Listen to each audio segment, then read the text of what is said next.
So I started angel investing almost 1 year ago. Well, I did it 5 or 8 companies Personally, in the last, before that, I forget. And a couple of them have turned out to be like meaningful, like turning 20 grand into like 300, 400, $500,000. And I'm like, holy shit, this is that's how awesome. it works. Yeah. And like, but like it sucks for a while, right? Because you just invest it and you're like, well, that's money's gone, and you don't ever hear about them. And then you're like, oh, nice, it works. And so I'm like, in some of those cases, those are huge markups. In other cases, I'm just now experiencing like 2 and 3 and 4x markups. And I'm like, that's awesome. What would happen if that was, had I invested in this company at a $10 million valuation instead of a $50 million valuation? That would have been wild.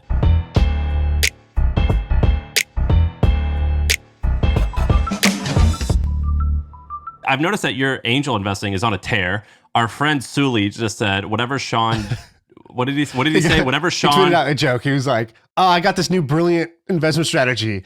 Shaan invests in something, and then he tells me about it 2 weeks to 2 months later, and then I pay 10x price for the same item, for the same company. Yeah, it was great. Which is, and he's like, anecdote, like he was joking, obviously that's not great. He's like making fun of himself, because that's literally what's happened in like, I think 6 or 8 deals now, where I'll even tell him about it, but he just delays responding for a couple weeks, or I forget to tell him, and I tell him, or he tells me about the company a few months later. I'm like, oh yeah, I invested in that. He's like, awesome. Can you make an intro? And I make the intro, but the price has gone up like dramatically because the company has more traction or more whatever. So that's what he was joking about. But how are you getting such good shit? I don't know, like, dude, it's amazing. So I feel like I think the easy answer is, oh, cool, I do this podcast, and because of this podcast, people come inbound, right? The bigger this podcast gets, the more people want you to invest. And there's this great thing my buddy Vishal taught me, which he goes, startups are the only asset class. Like, real estate doesn't work this way. Stock market, like in real estate, if you want to buy it, you go buy it. If you want stock, if you want to buy it, you go buy it. Startups are the only thing where even if you want in, you don't just get in. The security selects you. The asset selects you just as much as you're selecting the asset. And that one insight is pretty important. It basically means you need to build your brand and your like reputation so that people want you in deals. Because the best deals are all like kind of like super competitive to get into. And you want people to, when they're first thinking of an idea, to reach out to you because they know, like, for example, I did a great deal recently, and it's so funny. You're going to hate this. It's going to piss you off so much. You've been talking about short-term rentals. Somebody came to me with a short-term rental startup idea because they thought I was you or something, or somebody was like, hey, bro, why didn't you send that to me? By the way, the subject line that she reached out with was last one in. It was like, hey, I have the smallest bit of allocation left in this. It's this company called Hostfully. You'll love it because it's literally exactly what you're doing. You should get in. I'll intro you. You will get in. But basically what they're doing is if you own a bunch of Airbnbs, which is kind of like a new market, it's basically like you're a property manager. So you're more than just renting out your home or one home. So you have multiple properties, but you're not a traditional property manager who owns a multifamily, building of like 32 units. And so this is for people who run multiple Airbnbs, and it's just like, it makes your life way easier as the owner of that. And they have like a few $1 million in recurring revenue. The valuation was great. Founder was really impressive. So I was like, oh yeah, great. SaaS software for people who manage multiple vacation rentals. And then you're over here building short-term rental club, building this community, doing this thing, and I got the benefit because people thought I was you. That's one answer. The piss you off answer. That's ridiculous. That is a piss me off answer. Whatever. It is what it is. Send me that. I'll send you that one. What's the company called? Hostfully. Can we talk about it? Yeah, Hostfully. Hostfully. Yeah. Well, then I can just email her. Do they have a bunch of VCs behind it, or all angels? I think this round's a lot of individuals. I'm not sure. It was like I was kind of late to the party, so I was just pretty quick to just be like, okay, this makes a lot of sense. Once you have revenue in the few $1 million that's recurring, and they really haven't even like figured out what their marketing strategy is going to be yet, it's like, okay, that's a pretty good signal that this is going to work, and it's a pretty indispensable tool for a property owner. So I like that one.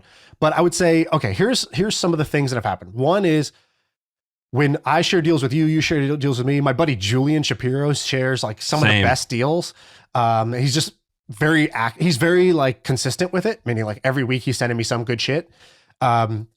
That's, I would say, 40 to 50% of the portfolio is relationships with friends who themselves are experts, and specifically people who are experts in one niche. So it's like we've been doing a bunch of like salesperson software, and it's because we like have a relationship with Craft Ventures, who it started by David Sachs. He's kind of like the enterprise SaaS guy. He built Yammer, sold it for $1 billion. His fund specifically just focuses on SaaS companies. And so, what you talked to, so David sends you stuff? David, not me particularly. So my partner, Ramin, who runs my fund, he basically has a good relationship with somebody at Craft. So for example, when they're seeing something good, they're just trading notes all the time. And so we're getting to get in on a lot of their deals. So if you are they don't giving have you the deal as being, but are they giving you the deal because they like Shaan or they like Ramin? in this case, it's Ramin, because he has that relationship. He's catching up with that guy every 2 weeks, goes to get coffee or whatever it is. But then I do the same with my guys, right? So I do the same with the people in India or the people in Southeast Asia, because I'm like, I think that's where a lot of opportunity is, and that's where I have the right relationships. So we're sharing stuff just amongst that. So, and then the other thing is like themes. So for example, once I decide that a theme is correct, like worth betting on, what I learned from Sully actually is the level of aggression you need to have. Once you decide X is a good idea, you need to go invest in that company and then like the 5 other companies that are like adjacent to it. So for example, there's this trend of banking, of like neobanks, right? Yeah. So this started several years ago, where people basically were like, look, banks are something everybody uses, but has super low customer satisfaction scores. Like their apps sucked, their marketing sucked. So basically people were like, look, we can create like a digital first bank. And this started like Nubank is probably the best example of this. It's in Brazil. They're like, oh, look. Yeah, and they're about to go public. People are underbanked there. So they started a Nubank. A friend of mine led their investment. And now it's a $10 billion company, and it has like millions of customers in Brazil. And then the same thing happened in the UK with Revolut and Monzo or whatever. So this idea of neobanking, basically of, can you make super slick app for customers, digitally market to go get customers? And basically you're building, you're actually not building the banking part. You usually go partner with like some bank like BBVA or something like that. Under the hood, it's BBVA, but the customer relationship is with a company that's really good at taking care of customers and building good user experiences. Anyway, so that's the short answer is like, okay, decide that that's a good idea. And that takes many forms. So like we talked about this before, like Ramp or Brex. These are like, Brex, I think, was the fastest growing YC company in the last few years. And you look at it, you say, is this a good idea? And you say, well, what are they actually doing? They're basically giving credit cards to some group of people that were dissatisfied with current credit card providers. Brex did it for startups.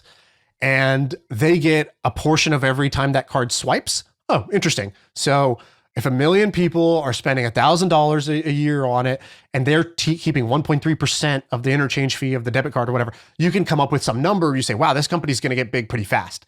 So we did that math of neobanks. How much is a neobank customer worth and how much is a credit card customer worth? And then we went and did it in every niche we could think of. So we invested in Keep, which is doing this for Canada.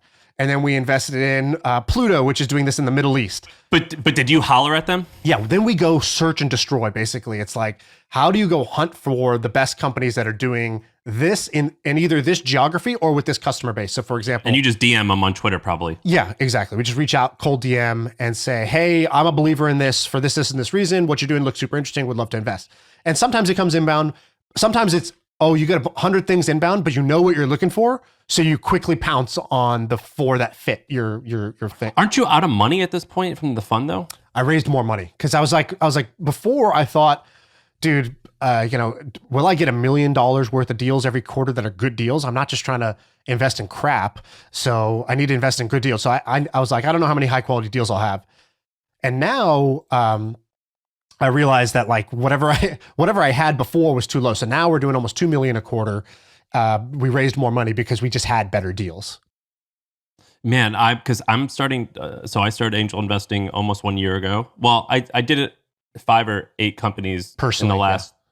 Yeah. Before that, I forget, and a couple of them have turned out to be like meaningful, like turning 20 grand into like $300, $400, $500,000, and I'm like, holy shit, this is how awesome. It works. Yeah. and like, but like it sucks for a while, right? Because you just invest it and you're like, well, that money's gone, and you don't ever hear about them. And then you're like, oh, nice, it works. And so I'm like, in some of those cases, those are huge markups. In other cases, I'm just now experiencing like 2 and 3 and 4x markups. And I'm like, that's awesome. What would happen if that was had I invested in this company at a $10 million valuation instead of a $50 million valuation, that would have been wild. And like, how do I do that? Well, one of the reasons, so I hated startup investing for a while because I was like, is this the best use of time and money?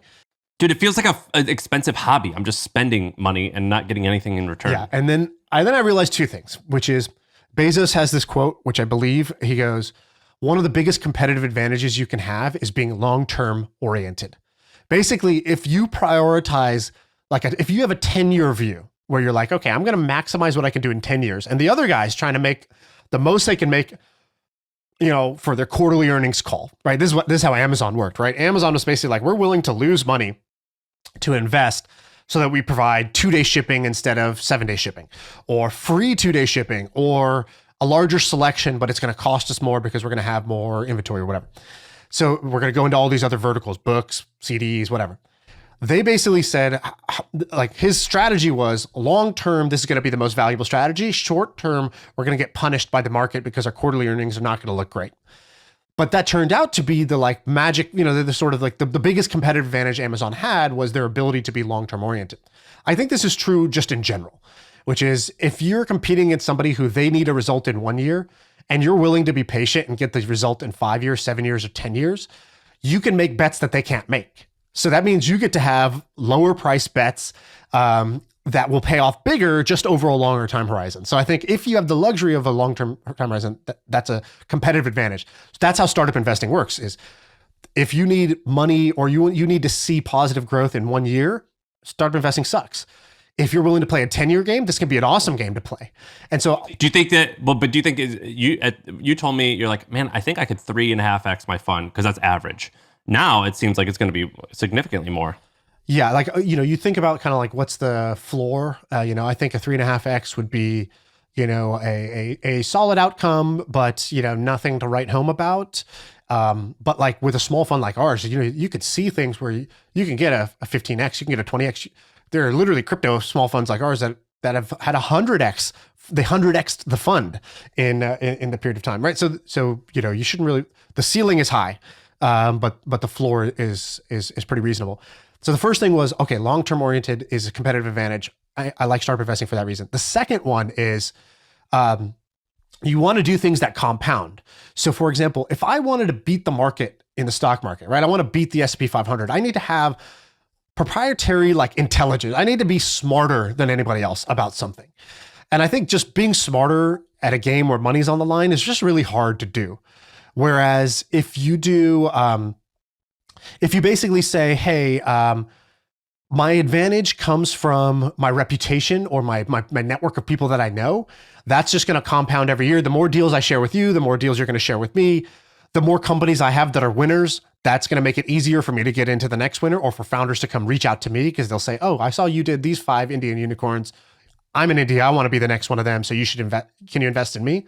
So compounding also comes into play here in a way that doesn't happen in the stock market and doesn't even really happen in real estate. Real estate has it to an extent, but not in the same way as how fast your reputation can compound in startup investing. So anyways, those are my 2 reasons why I now actually view startup investing as a game worth playing because it uses 2 of the superpowers that I believe in, that I think most people undervalue. Is it gonna, what do you think will earn more, the e-com thing or this angel investing thing? Probably for me personally, the e-com thing, because I just own the majority of that company. So, if it sells for $50 million or $100 million, I'll own the majority of it. But whereas with startup investing, it's like my fund invests $100,000. We own 0.8% of this startup. I personally have 20% of the carry, but then I share with Ramin and Ben and Zach. So I personally own 14 point something percent of the carry or whatever. Sure. So it's not like, you're owning a slice of something big versus just owning how it is. Owning the majority of something that sells for a decent chunk is just better financially.